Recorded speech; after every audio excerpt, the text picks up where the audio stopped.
Captain Jasmine Wright's fingers trembled on the controls as Flight 2187 plummeted toward the Atlantic.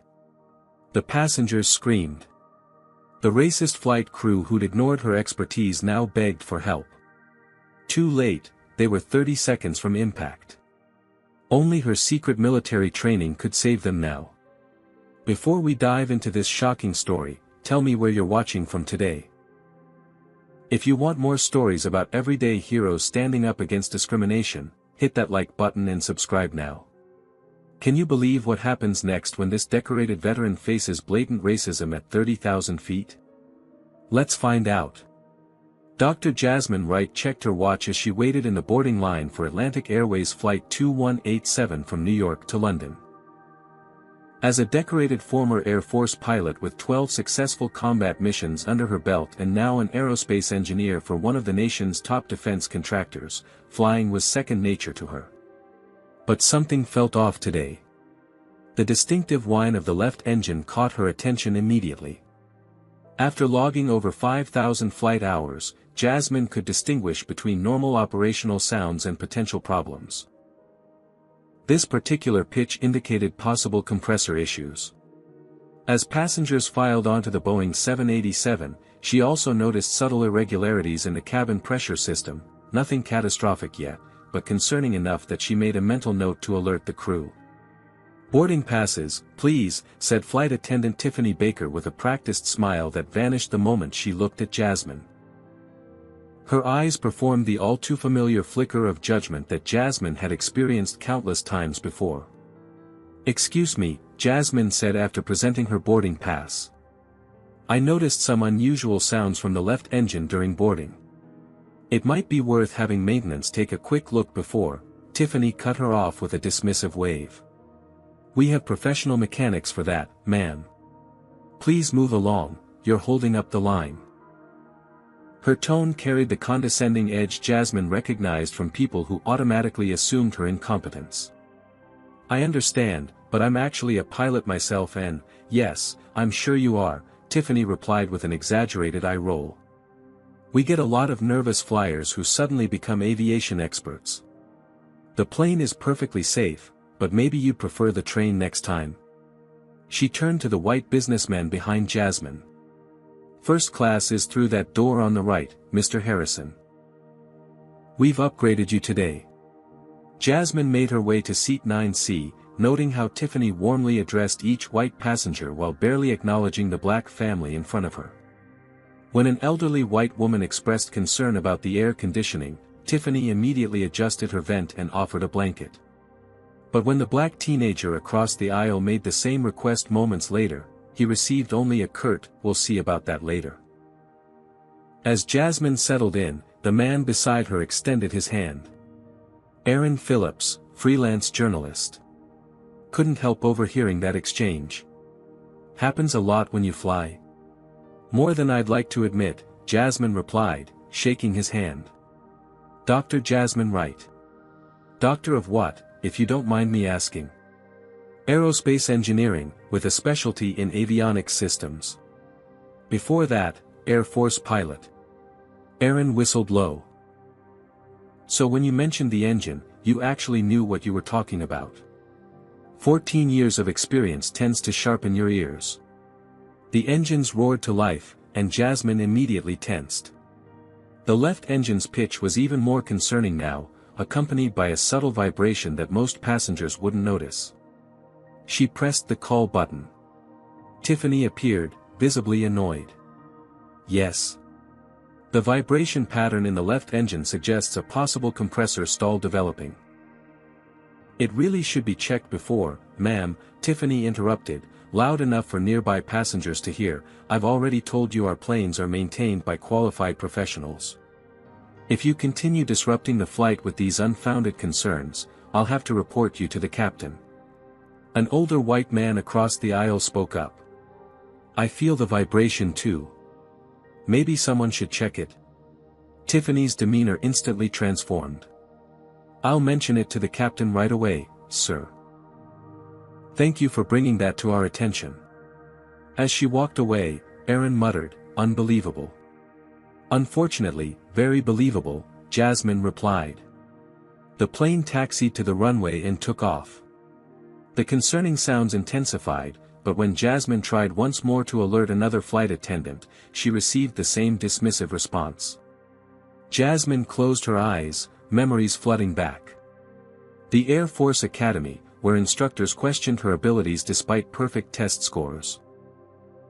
Combat missions where male pilots with half her qualifications second-guessed her commands. Job interviews where recruiters expressed surprise at her credentials, given her background. Her thoughts were interrupted when a shadow fell across her seat. A tall man with Kyle Matthews, flight supervisor, on his name tag stood in the aisle, Tiffany smirking behind him. Dar. Right, I understand you're causing some concern among passengers with talk of engine problems, he said, not bothering to lower his voice. I'm not trying to cause concern. I'm trying to prevent a potential issue from becoming a serious problem. We have qualified pilots and engineers who handle these matters, Kyle replied condescendingly. If you continue disrupting this flight, I'll have no choice but to request air marshal intervention.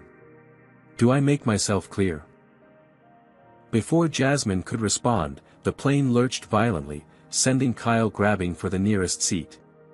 The first real turbulence of what promised to be a very long flight had arrived, along with the distinctive sound of an engine in distress. 2 hours into the transatlantic journey, Flight 2187 encountered the leading edge of a storm system not fully accounted for in their flight plan. The turbulence intensified from occasional bumps to sustained rough air that had the aircraft bucking and dropping without warning. The captain's voice crackled over the intercom. Ladies and gentlemen, we're experiencing some unexpected turbulence. Please return to your seats and keep your seatbelts fastened until further notice. What he didn't announce was what Jasmine could clearly deduce: they were flying with an increasingly problematic engine and deteriorating electrical systems. The cabin lights flickered ominously, and in sections 7 through 12, oxygen masks suddenly deployed, dangling above terrified passengers. Remain calm, everyone, a male flight attendant called out. This is just a system error. There's no need to use the oxygen masks at this time. Passengers looked at each other in confusion and growing panic. A child began crying, and anxious murmurs spread throughout the cabin. Jasmine unbuckled her seatbelt. "What are you doing?" Aaron asked. "Those masks don't deploy accidentally. Something's wrong with the cabin pressure system. I need to talk to someone who will actually listen." She made her way toward the rear galley where Kyle and Tiffany huddled in urgent conversation. Their worried expressions confirmed Jasmine's suspicions. "Excuse me," Jasmine said. "The random oxygen mask deployment suggests a pressure control system failure, possibly related to the electrical issues. I can help diagnose." "Return to your seat immediately," Kyle snapped. "This is a crew-only area during turbulence. People could be in danger. I have specialized knowledge that, security." Kyle called out, looking past her. "We have an uncooperative passenger." As if on cue, a burly air marshal approached. "Ma'am, return to your seat now." Jasmine noticed his hand resting near his concealed weapon. "You're making a mistake. I'm trying to help." "The only help we need is passengers following instructions," Tiffany added with unmistakable satisfaction. As Jasmine reluctantly returned to her seat, she noticed Aaron had his phone out, discreetly recording the interaction. "Documenting patterns," he whispered. "Professional habit." Midway back to her seat, Jasmine heard labored breathing from row 14. An elderly black man clutched his chest, while a flight attendant walked past without acknowledging his distress. Jasmine immediately knelt beside him.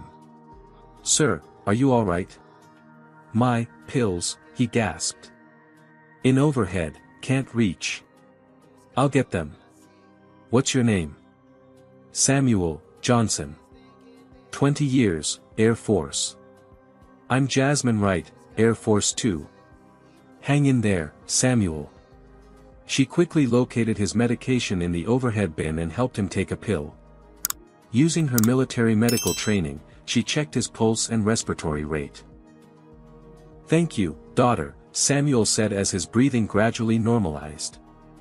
Asked that attendant twice, she just kept walking. Jasmine stayed with Samuel until his condition stabilized. By then, several passengers had noticed the incident, including a white woman in the next row who loudly demanded, "Why wasn't anyone helping this man? He was clearly in distress." Some passengers seemed to be invisible to certain crew members, Aaron remarked, having moved to document the situation. As Jasmine finally returned to her seat, she overheard Tiffany and another flight attendant in the galley. "Those problem passengers in row 9 need to be watched," Tiffany muttered. "Especially that one who thinks she knows about planes. Just another entitled." She used a racial slur that made Jasmine freeze in her tracks. The other attendant looked uncomfortable but didn't contradict her colleague. Before Jasmine could confront them, the aircraft suddenly dropped several hundred feet without warning. Unrestrained passengers and items flew toward the ceiling before crashing back down. Screams filled the cabin as oxygen masks deployed throughout the entire aircraft. The captain's voice came over the intercom again, noticeably strained. "This is Captain Thomas. We're experiencing some technical difficulties that require us to descend to a lower altitude.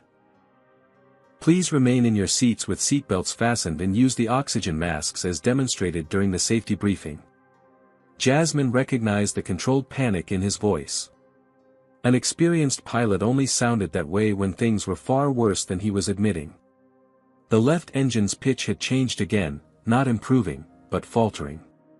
And now there was a new problem, the distinctive smell of electrical components overheating.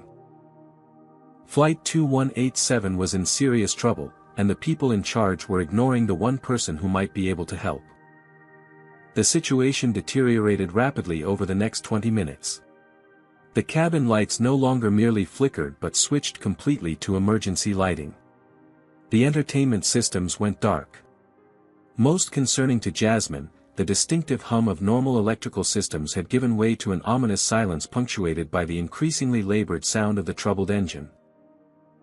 "Ladies and gentlemen," Kyle announced, his voice betraying tension despite his attempt at composure, "we're experiencing some electrical system issues that our pilots are addressing. As a precautionary measure, we're asking if there are any passengers with aviation experience who could assist the crew." Jasmine immediately raised her hand, as did a middle-aged white man several rows ahead. Kyle approached the white passenger first. "Sir, your experience?" "I have a private pilot's license. Single-engine Cessnas mostly, about 200 hours total." "Perfect. Please come with me." When Kyle passed Jasmine without acknowledgement, she stood up. "Excuse me, I'm a former Air Force pilot with combat experience and an aerospace engineering doctorate. I specifically understand the systems on this aircraft model." Kyle and Tiffany exchanged glances. "We've already found assistance, thank you," Tiffany said dismissively. "Are you serious?" Aaron interjected. "You're ignoring the most qualified person on this plane because of what, exactly?" "Sir, this is none of your concern," Kyle snapped. "Actually, as someone who might die if this plane goes down, it very much is my concern," Aaron replied, continuing to record. The recreational pilot, to his credit, spoke up. "I only fly small single engines. If she has commercial or military experience, she's far more qualified." "We've made our decision," Kyle insisted, leading the man toward the cockpit. Jasmine watched them go, her mind racing through possible system failures and solutions. Without access to the cockpit, she decided to focus on what she could control, helping maintain order in the cabin and assisting any passengers in distress. She organized nearby passengers to secure loose items and helped an elderly couple properly wear their oxygen masks. Word of her qualifications spread through the cabin, and passengers began looking to her rather than the flight attendants for guidance. Aaron continued documenting everything, occasionally live streaming when the spotty Wi-Fi permitted. "People should see this," he muttered. "It's not just unprofessional, it's endangering lives." Samuel made his way carefully from his seat to join them in row 9. "Thought I might be more use here," Captain," he said to Jasmine. "I'm not a captain anymore, Mr. Johnson. Once a captain, always a captain. And it's Master Sergeant Johnson, retired." He lowered his voice. "Reminds me of 67 in Danang. White commander wouldn't listen to our unit's intel. Lost 17 men proving us right." "Some things never change," Jasmine replied grimly. "Some things do," Samuel countered. "Back then, I couldn't do anything but watch. Today, we've got options." A violent shudder ran through the aircraft, followed by a complete electrical blackout. When emergency systems resumed seconds later, Jasmine noted the air conditioning had stopped. Even more alarming, she could tell from subtle shifts in engine noise and aircraft motion that they had veered significantly off course.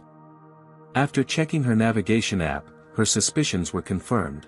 They were no longer heading toward London but were drifting northwest. Directly ahead lay one of the most dangerous storm systems she tracked during her pre-flight weather review. The recreational pilot returned looking shaken. "They're having major issues up there. Multiple system failures. The pilots asked me about small aircraft emergency procedures, but nothing applicable to this situation." "Did you tell them about Dr. Wright?" Aaron asked. "I tried. The supervisor shut me down." Jasmine's patience reached its limit. "This is absurd. They're putting everyone at risk because they won't accept help from a black woman." She stood up, determined to reach the cockpit, but at that moment, the aircraft entered the storm system's outer bands. Violent turbulence threw her against a seat. Lightning flashed outside the windows, momentarily blinding passengers. The left engine made a sound Jasmine recognized all too well from her combat days, the distinctive whine of compressor blades beginning to fail. Flight 2187 was flying into a perfect storm, both literally and figuratively, with catastrophe becoming more likely by the minute.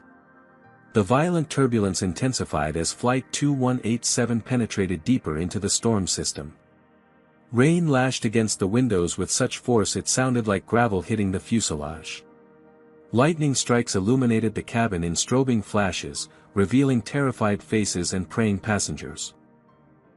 The captain's voice crackled over the intercom, barely audible over the storm. "Ladies and gentlemen, this is Captain Thomas. We're experiencing severe weather conditions along with some technical difficulties. We're diverting to make an emergency water landing. Flight attendants, prepare the cabin." A collective gasp swept through the aircraft, followed by cries and sobs. The phrase, "water landing," triggered everyone's worst fears. They all knew what it really meant. Tiffany, who had been so composed when dismissing Jasmine's concerns, now stood frozen in the aisle, her face ashen. The emergency procedure manual slipped from her trembling hands. "I can't do this," she whispered as another flight attendant tried to guide her through the preparations. "We're going to die. We're all going to die." The recreational pilot who'd been briefly consulted returned to his seat, buckling in with a grim expression. "It's bad," he told nearby passengers. "Really bad." Aaron continued recording, his journalist instincts overriding his fear. "The crew is ignoring the most qualified person on this flight," he narrated quietly. "Dr. Jasmine Wright, former Air Force pilot and aerospace engineer, has been trying to help since before takeoff. Jasmine was busy organizing passengers in her section, demonstrating proper brace positions and helping secure children. When she spotted Kyle stumbling down the aisle, she intercepted him. The left engine is failing, and we're heading into the worst part of the storm system," she said urgently. "I need to speak with the pilots." Kyle's fear had apparently transformed into anger. He spat. "You've been undermining crew authority since we took off. Are you happy now that you've scared everyone?" "This isn't about me," Jasmine insisted. "This is about survival. I have specific training for this exact situation." "You've done enough damage," Kyle hissed, lowering his voice but unable to hide his contempt. "Your kind always thinks they know better than everyone else. Now get back to your seat before I have you restrained. Aaron captured the entire exchange. Say that again, he challenged Kyle. Her kind. What exactly do you mean by that? Kyle realized too late that he was being recorded. I meant passengers who don't respect crew authority, he backpedaled unconvincingly. That's not what you meant, called out a white woman from row 7 who had overheard. I've been watching how you and that other attendant have treated Dr. Wright and other black passengers. It's disgraceful. Multiple passengers voiced their agreement, creating a chorus of disapproval that momentarily drowned out the storm's fury. While you've been profiling passengers, this aircraft has been deteriorating, Jasmine said. That noise you hear? That's a compressor stall developing. We have minutes, not hours, to address it. Jasmine pushed past Kyle toward the front of the aircraft where a young flight attendant named Maria stood nervously by the cockpit door. Maria, right? Jasmine asked, reading her name tag. I need to speak with the pilots immediately. It's life or death. I can't let anyone in without supervisor authorization, Maria replied, though her eyes betrayed her uncertainty. Then get on that interphone and tell them Dr. Jasmine Wright, call sign Phoenix, needs to speak with them about preventing a compressor stall and total electrical failure. Something in Jasmine's tone must have convinced her. Maria picked up the interphone and relayed the message.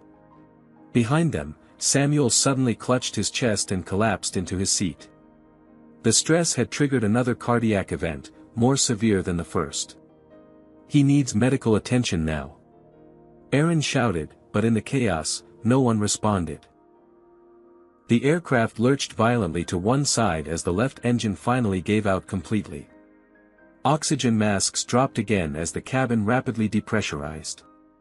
The terrifying whistle of air escaping through compromised seals added to the cacophony of alarms and human panic. In this moment of ultimate crisis, as Flight 2187 began its uncontrolled descent toward the Atlantic, the cockpit door suddenly opened. Have you ever experienced discrimination that put lives at risk? Comment number 1 if you think Kyle and Tiffany should be fired immediately for endangering these passengers.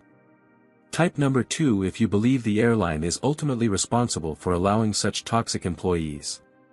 Hit that like button if you're rooting for Dr. Wright to save the day against all odds, and subscribe to hear more stories about everyday heroes fighting against prejudice.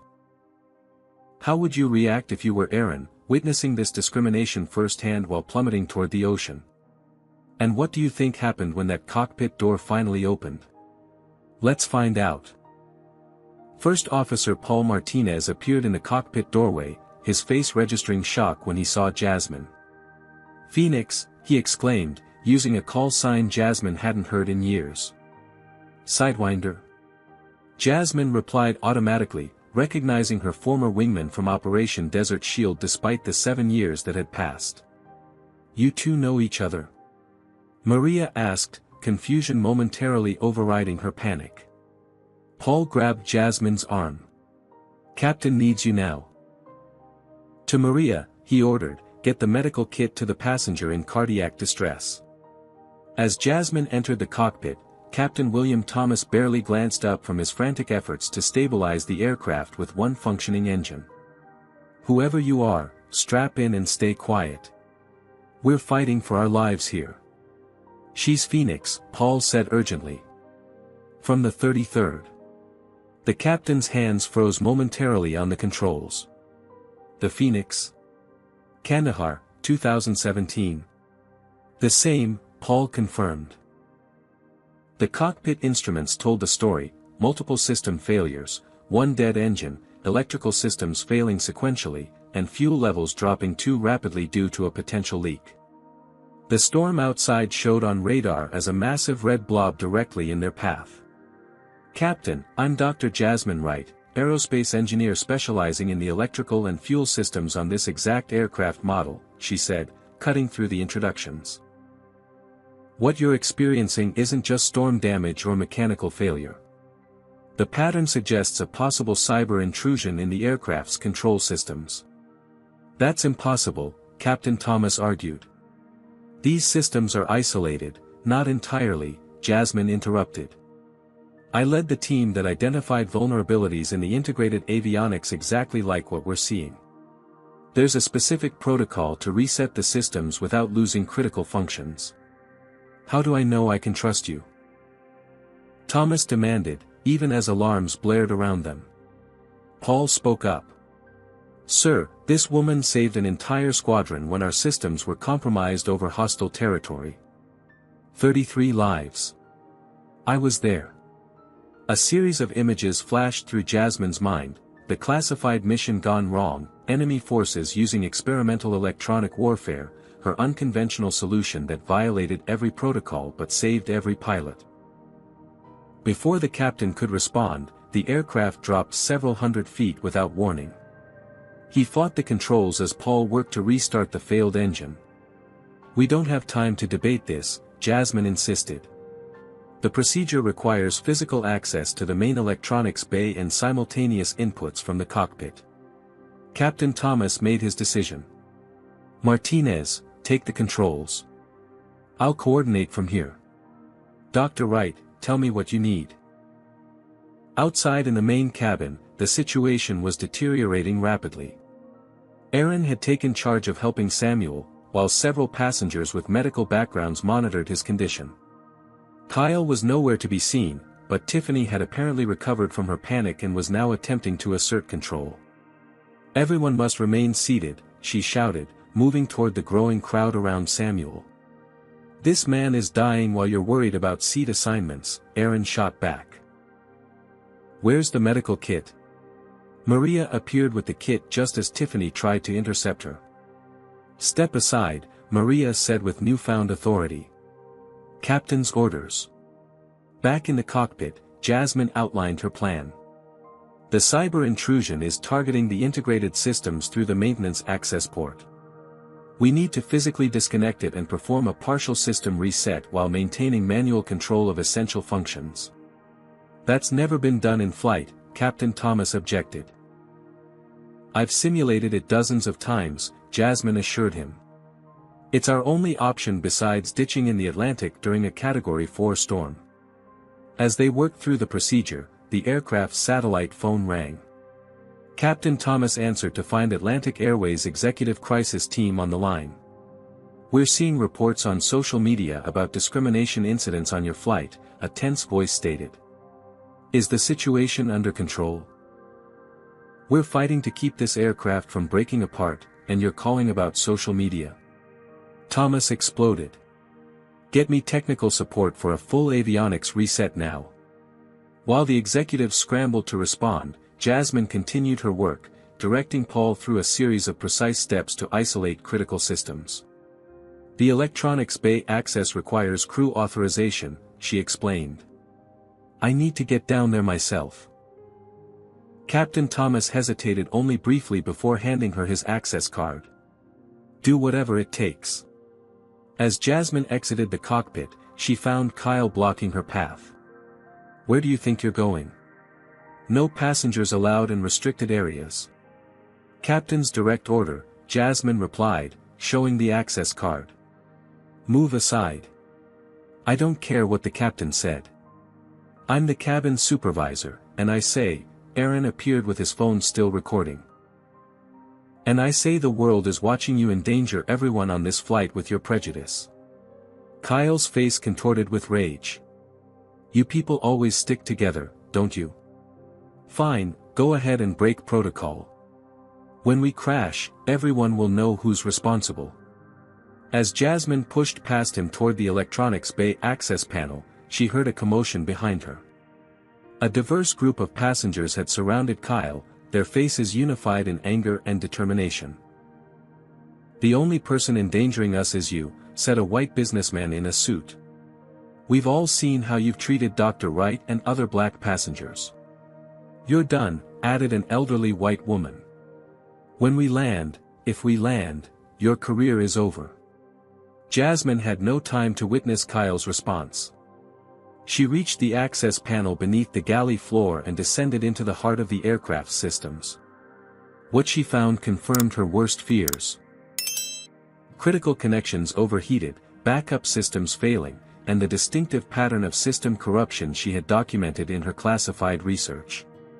The repair would require all her knowledge of both military and commercial aircraft systems, perfect timing with the cockpit team, and physical dexterity in a space never meant for in-flight access. And she would have to do it all as the aircraft battled through the worst storm system of the North Atlantic season. The electronics bay was a cramped space filled with the aircraft's nervous system, bundles of color-coded wires, circuit boards, and control modules arranged in meticulous order. Under normal circumstances, technicians would only access this area when the plane was safely on the ground. Now, as Flight 2187 bucked and shuddered through the storm, Jasmine braced herself against the metal framework, flashlight clenched between her teeth. "I'm in position," she spoke into the headset Captain Thomas had given her. "Beginning diagnostic sequence." "Copy that," Thomas replied from the cockpit. "Fuel situation critical. We have approximately 22 minutes before we need to attempt a water landing. 22 minutes to save over 300 lives." Jasmine pushed aside the pressure and focused on the task at hand. The pattern of failures matched what she had documented in her research. A cascading shutdown triggered by a vulnerability in the aircraft's integrated systems. The solution required physically disconnecting compromised components while maintaining critical functions through manual overrides, a procedure that would normally require a team of specialized engineers. "I need to create a bypass for the main electrical bus," she explained to the cockpit. "It will cause momentary system interruptions." "Understood," Captain Thomas confirmed. "We're ready." Jasmine carefully extracted the primary control module, her fingers working with precision despite the aircraft's violent movements. Each wire disconnection had to be performed in exact sequence. One mistake could shut down the remaining engine or disable flight controls completely. Above in the main cabin, Aaron continued documenting the unfolding drama while helping coordinate passenger safety. The diverse group of passengers who had confronted Kyle had formed an impromptu crisis team, with those having medical or military backgrounds taking leadership roles. Samuel, now stabilized but still in danger, had become a rallying point. In Vietnam, he told those gathered around him, they wouldn't let black soldiers lead until they had no choice. Then suddenly, we were good enough to die first. Atlantic Airways executives were in full crisis mode on the ground. Videos of Kyle and Tiffany's discriminatory behavior had gone viral, with hashtags like #Flight2187racism and #BlackPilotSaves trending globally. Their initial response focused on damage control rather than passenger safety. "We need that plane on the ground intact," CEO Richard Blackwell barked at his team. "I don't care how they do it, but make it happen. The PR nightmare is already catastrophic." Back in the electronics bay, Jasmine encountered a critical obstacle. The bypass required a specific connector that was damaged beyond repair. "I need to improvise a junction coupling," she informed Captain Thomas. "It's not in any manual, but I've done it in simulation." "What are the risks?" Thomas asked. 30% chance it overloads the secondary systems. 70% chance it works long enough to get us to an airport. And if we do nothing? 100% chance we lose all power within 10 minutes. "Do it," Thomas ordered. As Jasmine worked to create the improvised connector, the cockpit door burst open. Kyle had somehow obtained an access key and forced his way in. "Captain, you need to relieve Dr. Wright immediately," he demanded. "She's compromising aircraft safety protocols and inciting passenger unrest." Captain Thomas didn't even look up from his instruments. "Mr. Matthews, return to your station or I'll have you restrained for interfering with flight operations." "You don't understand," Kyle insisted. "These people are manipulating you." These people."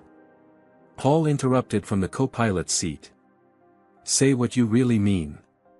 "I mean unauthorized passengers tampering with aircraft systems." Kyle shouted. "When we crash, it'll be on your head." "The only reason we haven't crashed already is because of Dr. Wright," Captain Thomas stated flatly. Now get out of my cockpit before I have you placed under arrest.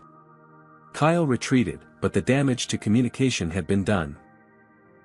Vital seconds had been lost as the storm intensified around them. In the electronics bay, Jasmine completed the improvised connector using components from non-essential systems. It was a masterpiece of engineering ingenuity, ugly but functional, exactly like the battlefield repairs she performed under enemy fire years ago. Bypass ready, she reported. On your command, I'll initiate the reset sequence. Stand by, Captain Thomas replied. We need to coordinate with air traffic control for emergency landing options. Shannon, Ireland is our best bet if this works. Jasmine waited, sweat beading on her forehead despite the increasingly cold cabin temperature. The oxygen level was dropping as environmental systems faltered. Every minute reduced their chances of survival. In the cabin, Aaron had gathered several passengers to prepare for Jasmine's return. When Dr. Wright comes up, she'll need immediate assistance, he explained. The reset will likely cause temporary system failures throughout the aircraft. What can we do to help? Asked a young woman who had identified herself as a mechanical engineer. Secure anything loose, prepare for possible sudden maneuvers, and keep everyone calm, Aaron instructed. And if certain crew members try to interfere, he glanced meaningfully toward Kyle, who was arguing with Maria near the galley, delay them by any means necessary. Shannon Air Traffic Control received Flight 2187's emergency notification with grave concern. Atlantic 2187, we understand you're attempting an unprecedented system reset during flight. We have emergency services standing by, but be advised weather conditions at Shannon are deteriorating rapidly. Copy that, Shannon, Captain Thomas responded. We're out of alternatives. He switched to the intercom. Ladies and gentlemen, this is Captain Thomas. We're about to attempt an emergency procedure to restore aircraft systems. There will be momentary power interruptions and possible sudden movements. Brace yourselves according to the safety demonstrations and follow crew instructions. Then, to Jasmine, Dr. Wright, you're clear to proceed. God help us all. Jasmine took a deep breath and began the reset sequence, a precisely timed series of connections and disconnections that would either save them or send them plummeting into the Atlantic.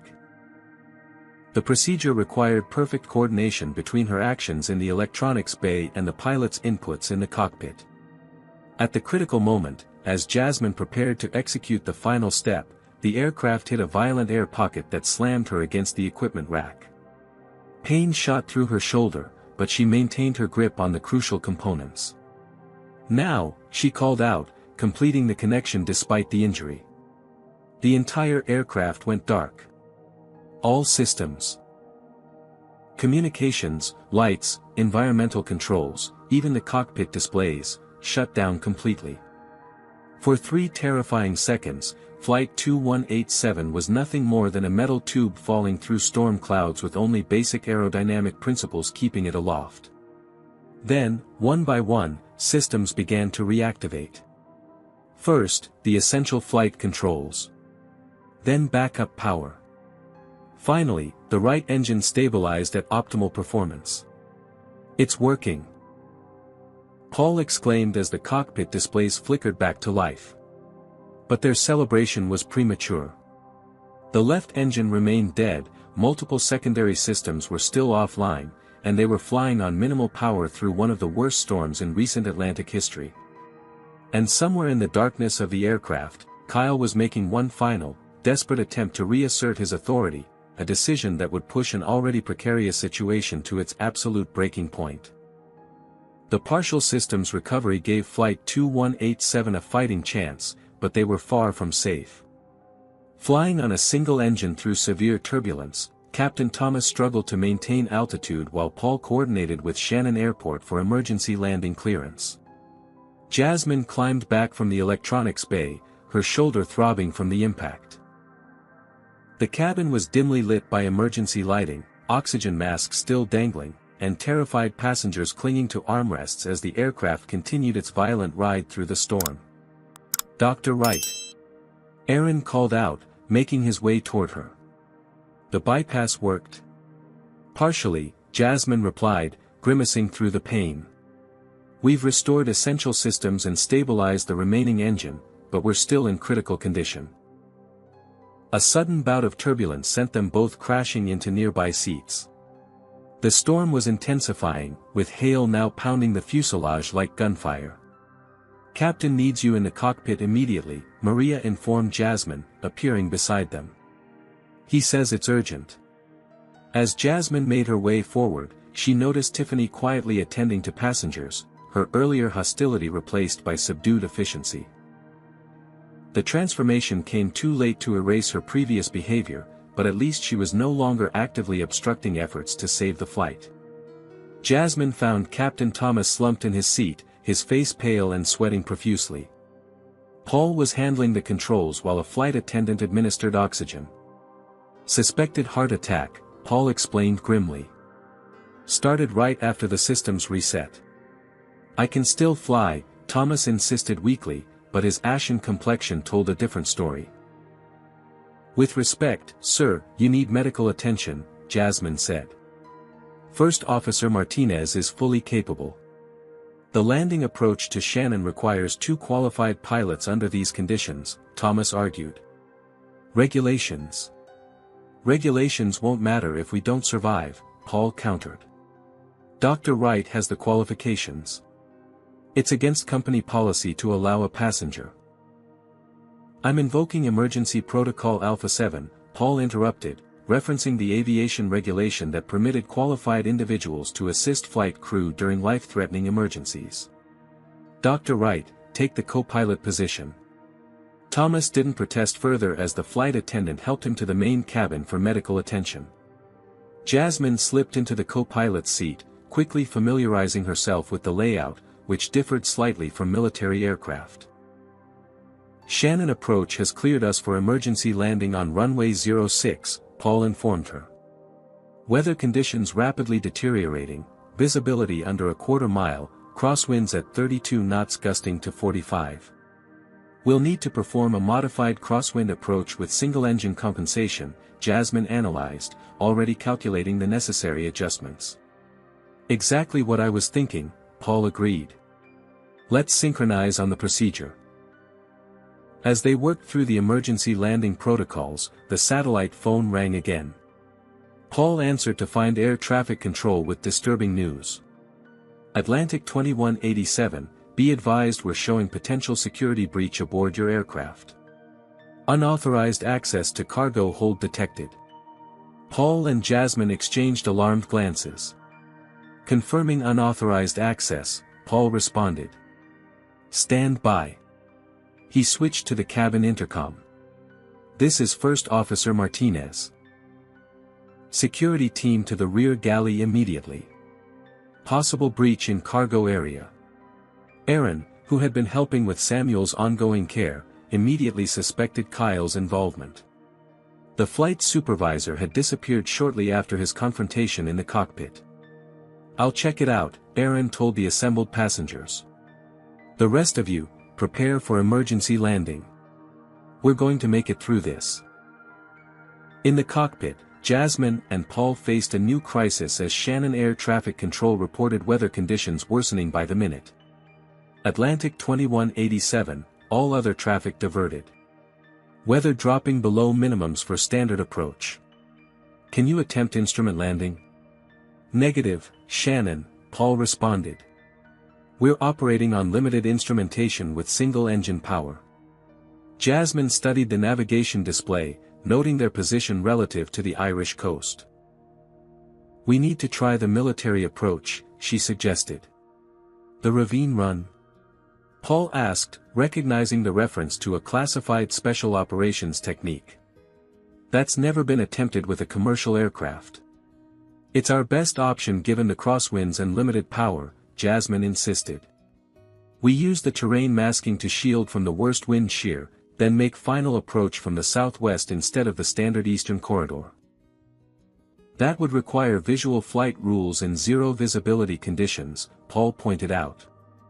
Not if we use the terrain following system I just bypassed through the auxiliary radar, Jasmine countered, already programming the necessary parameters.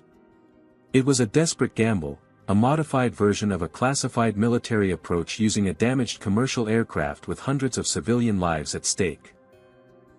But with Shannon's weather deteriorating and fuel levels critical, conventional options had evaporated. Meanwhile, Aaron had reached the rear galley where Maria stood guard at the cargo access hatch.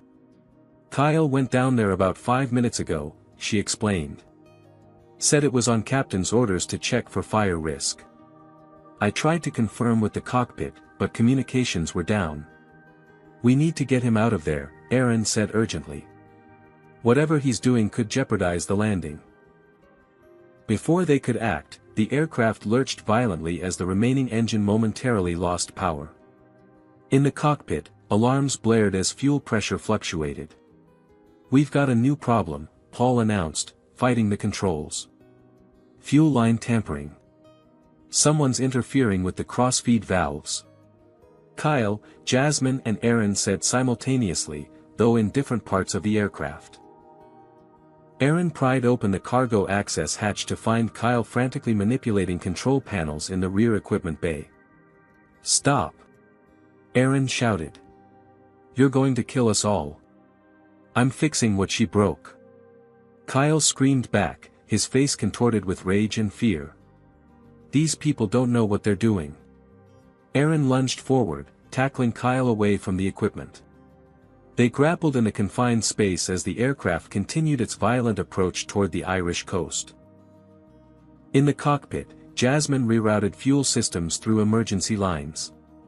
"We've got maybe 10 minutes of fuel remaining," she informed Paul. "Shannon is reporting visibility 00 with severe wind shear on final approach."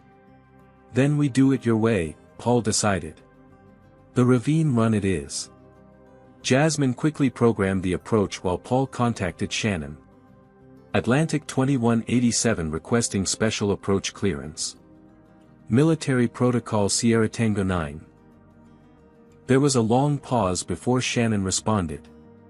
"Atlantic 2187, we have no record of that approach procedure. Connect me with Royal Air Force Liaison Officer immediately," Paul requested. Authentication code Phoenix 33. Moments later, a new voice came over the radio. "Atlantic 2187, this is Squadron Leader Hamilton, RAF. Confirm you're attempting the Kintail approach?" "Affirmative," Paul replied. "Former Air Force Captain Jasmine right aboard as acting co-pilot. Call sign Phoenix." "The Phoenix?" Hamilton sounded surprised. "Understood. Approach approved. Godspeed." As they began the unconventional approach, using terrain features to shield from the worst crosswinds, Aaron and several passengers had successfully restrained Kyle in the main cabin. He was trying to override the fuel management system, Aaron reported to the cockpit via intercom. "Says he was trying to correct Dr. Wright's modifications."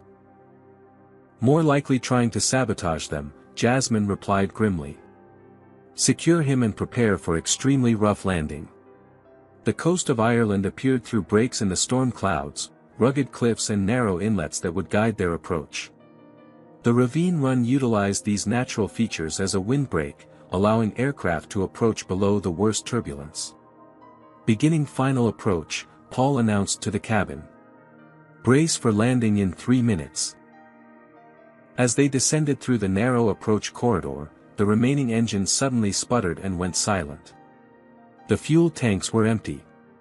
"Loss of power," Paul reported, maintaining remarkable composure. Switching to controlled glide, Jasmine responded, equally calm as they transitioned to a powerless descent. Shannon Tower watched in disbelief as Flight 2187 appeared on their radar, descending without power through a corridor never intended for commercial aircraft, somehow maintaining a controlled approach path despite hurricane-force winds. "They're attempting a dead-stick landing," the controller announced to the emergency crews standing by. "Full response teams to positions now." In the final moments of flight, as the rugged Irish coastline gave way to the Shannon Airport perimeter, Jasmine and Paul worked in perfect synchronization, adjusting flaps, managing airspeed, calculating the precise angle of descent without power. Atlantic 2187, this is Shannon Tower. Runway clear. Wind shear alerts active. You are cleared to land. Copy that, Paul acknowledged. Final approach, no power, controlled descent. The passengers braced as instructed, many praying, some recording final messages to loved ones. Samuel, still weak from his cardiac episodes, whispered encouragement to those around him. We've made it this far. We'll make it home.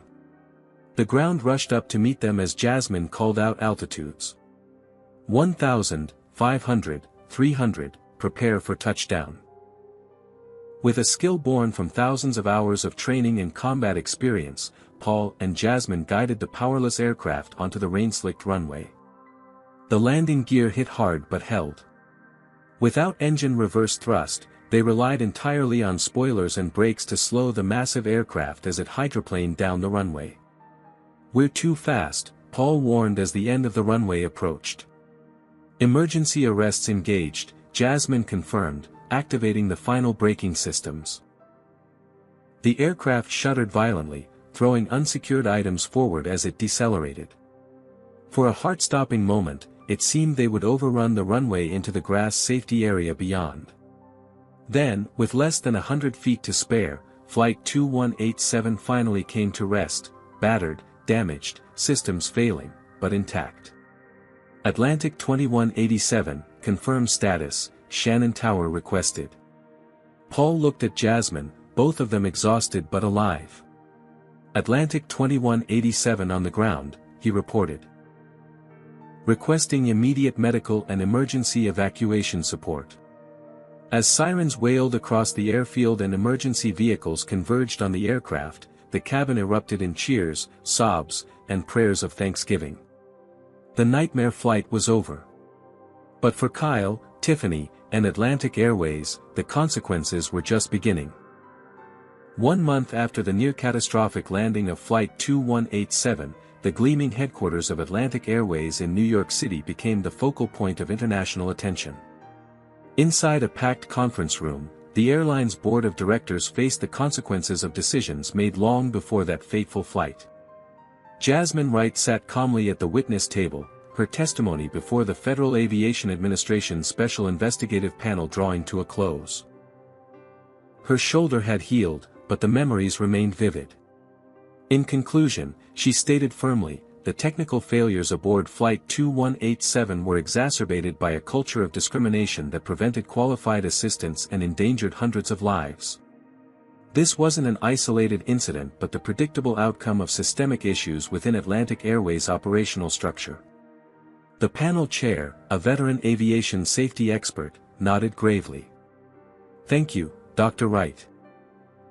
Your testimony aligns with our technical findings and the statements of over 200 passengers and crew members. Across the room, Kyle Matthews and his attorney sat stone-faced. He had been terminated immediately after landing, arrested by Irish authorities for reckless endangerment, and now faced multiple criminal charges in 3 countries. Beside him, Tiffany Baker looked downcast, her own termination and pending civil litigation weighing heavily. CEO Richard Blackwell had tendered his resignation the previous week after internal communications revealed he had personally dismissed multiple discrimination complaints against both Kyle and Tiffany in the past, citing their excellent operational records, while ignoring their documented pattern of biased behavior. Aaron Phillips, whose documentary, 30,000 Feet of Prejudice, had already won critical acclaim at an emergency screening at the Tribeca Film Festival, sat in the front row taking notes. His footage had become central evidence in both the FAA investigation and the class action lawsuit representing passengers from Flight 2187. The board will now hear from Master Sergeant Samuel Johnson, the panel chair announced. Samuel, now fully recovered thanks to proper medical treatment, approached the witness table with dignity that belied his 82 years. I've seen this pattern my entire life, he began, his voice strong despite his age. In Vietnam, they wouldn't let black soldiers lead until white officers were killed. On Flight 2187, they wouldn't listen to Dr. Wright until the plane was literally falling from the sky. The only difference is that this time, we have it all on video. The hearing continued with technical experts confirming Jasmine's assessment. The initial engine issues had been detectable and addressable before takeoff. The electrical system failures could have been mitigated hours earlier if her expertise had been accepted. Kyle's interference with the fuel systems during the emergency had nearly caused a catastrophic failure minutes before landing. In the 2 weeks following the emergency landing, Atlantic Airways had faced unprecedented scrutiny. Internal whistleblowers came forward with years of documented discrimination complaints that had been systematically buried by management. Flight attendants of color shared stories of being assigned less desirable routes and passed over for promotion despite superior qualifications. The financial consequences were immediate and severe. Atlantic Airways stock had plummeted 62%. Major corporate clients had canceled contracts worth hundreds of millions of dollars. The airline's once sterling safety rating had been downgraded pending complete operational review. But most damaging was the complete erosion of public trust, with bookings down nearly 80% despite desperate fare reductions and promotional campaigns. After the hearing concluded, reporters surrounded Jasmine, Aaron, and Samuel outside FAA headquarters. "Dr. Wright, will you accept Atlantic Airways' settlement offer?" one journalist called out. "No amount of money addresses the underlying issue," Jasmine replied. "My conditions remain the same: complete restructuring of their hiring and training protocols, independent oversight of discrimination complaints, and industry-wide implementation of the safety procedures that saved Flight 2187. Another reporter approached Samuel. "Sir, you've become something of a symbol for elder passengers facing discrimination. What's your message to airlines?" Samuel considered the question carefully. "Respect isn't optional. It's not customer service, it's human decency. And sometimes, as we saw on that flight, it's the difference between life and death." The media attention had transformed all three into reluctant celebrities. Jasmine had received job offers from major aircraft manufacturers and airlines committed to diversifying their engineering teams. Aaron's documentary had been acquired by a major streaming platform.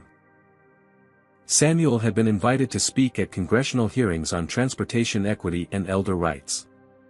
First Officer Paul Martinez joined them outside, having just completed his own testimony. "They're implementing the Phoenix approach into emergency landing procedures," he informed Jasmine with a grin. "Your crazy idea is now official aviation protocol." "Not bad for someone Kyle claimed didn't understand commercial aircraft," Jasmine replied. 6 months after the emergency landing, the changes rippled throughout the aviation industry. The FAA had implemented new regulations requiring airlines to document and address all passenger safety concerns, regardless of source. Anti-bias training became mandatory for all flight crews, with regular assessment and accountability measures. Atlantic Airways, emerging from Chapter 11 bankruptcy protection under entirely new leadership, had become an unlikely model for corporate transformation. Their new CEO, a respected aviation safety expert with a background in civil rights law, had overseen a complete restructuring with diversity and safety as core principles rather than marketing slogans. Tiffany Baker, after losing her job and facing public condemnation, had experienced what she described as a painful awakening. She now worked with an anti-discrimination organization, sharing her story as a cautionary tale about how bias can lead to life-threatening consequences. Kyle Matthews had been convicted on multiple counts of reckless endangerment and interference with flight operations. His 6-year prison sentence was upheld on appeal, with the judge citing his willful disregard for human life motivated by discriminatory bias. On the anniversary of Flight 2187, Jasmine found herself boarding another transatlantic flight, this time as the keynote speaker at an international aviation safety conference in London. As she settled into her seat, the captain's voice came over the intercom. "Ladies and gentlemen, welcome aboard. I'm Captain Maria Rodriguez. Some of you may recognize my name from Flight 2187 last year. That experience changed aviation forever, and we're honored to have Dr. Jasmine Wright, the engineer whose expertise saved our lives that day, on board with us." Spontaneous applause erupted throughout the cabin. The flight attendant approaching Jasmine smiled warmly. "Dar. Right, it's a privilege to have you aboard. If you notice anything about our aircraft operations that concerns you, please don't hesitate to let us know immediately." As the aircraft prepared for takeoff, Jasmine gazed out the window at the New York skyline. Her phone buzzed with a message from Aaron. Documentary just won the Oscar for Best Documentary Feature. Samuel stole the show with his acceptance speech. Another message followed, this one from Samuel himself. Told them the real hero was the black woman no one would listen to. Standing ovation. Wish you were here. Jasmine smiled, thinking about how a single flight had catalyzed overdue changes across an entire industry. The discrimination that had nearly cost hundreds of lives had been exposed, addressed, and transformed into a powerful lesson that continued to save lives every day. The aircraft lifted smoothly into the sky, its engines performing in perfect harmony. This time, everyone was listening. What would you have done if you were on Flight 2187? Would you have stood up like Aaron to document the discrimination, or would you have remained silent? If you believe everyone deserves equal respect regardless of their race, hit that like button now. Subscribe to hear more stories about everyday heroes fighting against prejudice and making a difference. Share this video with someone who needs to understand how discrimination can have life-threatening consequences. And don't forget to comment below with your thoughts on how we can all work together to create a more just and equitable world.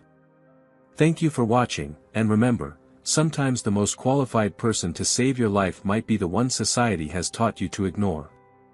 This story illustrates how discrimination can transform manageable problems into life-threatening disasters.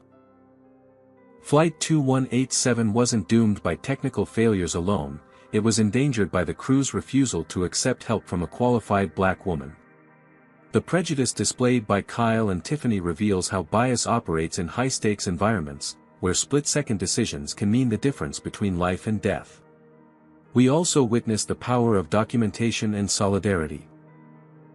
Aaron's choice to record the discrimination created accountability, while the passengers who united across racial lines demonstrated how collective action can overcome entrenched prejudice. Samuel's perspective shows how discrimination persists across generations but can be confronted through persistent advocacy. Most importantly, Flight 2187 teaches us that expertise and capability exist in all communities, regardless of race.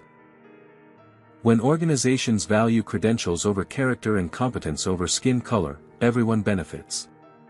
Real safety doesn't come from following biased protocols, it comes from recognizing and respecting the contributions of every qualified individual, regardless of their appearance. Have you ever witnessed discrimination that put others at risk? Comment, justice, if you believe Kyle deserved his punishment, or reform, if you think systemic change is more important than individual consequences. Has someone ever dismissed your expertise because of your identity? Share your story below. If this video moved you, please hit that like button to help others find it. Subscribe for more powerful stories about overcoming prejudice and standing up for what's right. Share this with someone who needs to understand the real-world consequences of bias. Thank you for joining me on this journey through Flight 2187's harrowing experience. Remember that your voice matters in creating a world where everyone's expertise is valued equally. Together, we can ensure that life-saving knowledge is never again ignored because of the color of someone's skin.